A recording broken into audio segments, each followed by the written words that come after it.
Inaugurato il nuovo centro coordinamento soccorsi realizzato presso la sede del Comando Provinciale dei Vigili del Fuoco di Belluno. La sala operativa provinciale di protezione civile un tempo era collocata presso il 14° nucleo elicotteri carabinieri di Belluno,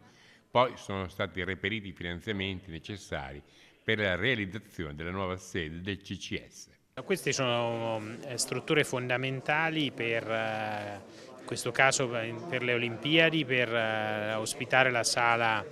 interforze, quindi una sala di controllo interforze, ma lo sono ovviamente anche per le tecnologie, per la composizione con cui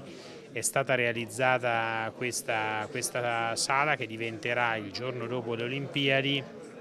centro di coordinamento di fatto delle emergenze gestito dalla prefettura. I lavori, avviati nel corso del 2022, sono stati recentemente ultimati anche in previsione dei Giochi olimpici e paralimpici invernali Milano Cortina 2026,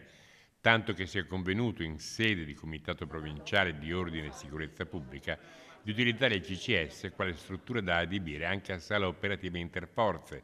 destinata al coordinamento delle operazioni di sicurezza e vigilanza in occasione dell'evento olimpico e paralimpico. C'è da sottolineare come nasce questa struttura non come un semplice edificio, ma come risposta ad un'emergenza. Si parte da Vaia e si dimostra quindi come in Veneto un'emergenza può essere trasformata in una resilienza strutturale, cioè viene realizzata una struttura che permette di intervenire e di coordinare le forze ogni qualvolta si verifica un'emergenza. Ad ospitare la struttura è la caserma dei Vigili del Fuoco che da sempre, in casi come quello citato di Vaia, operano in sinergia con la protezione civile. Siamo onorati di ospitare questa struttura all'interno della nostra sede centrale di Belluno. Poi non solo per noi ma per tutto il sistema di sicurezza significa avere intanto una tecnologia di ultima generazione, quindi una sala altamente performante in termini proprio di apparecchiature, ma soprattutto che gli operatori siedono vicini l'uno all'altro di tutte le forze che poi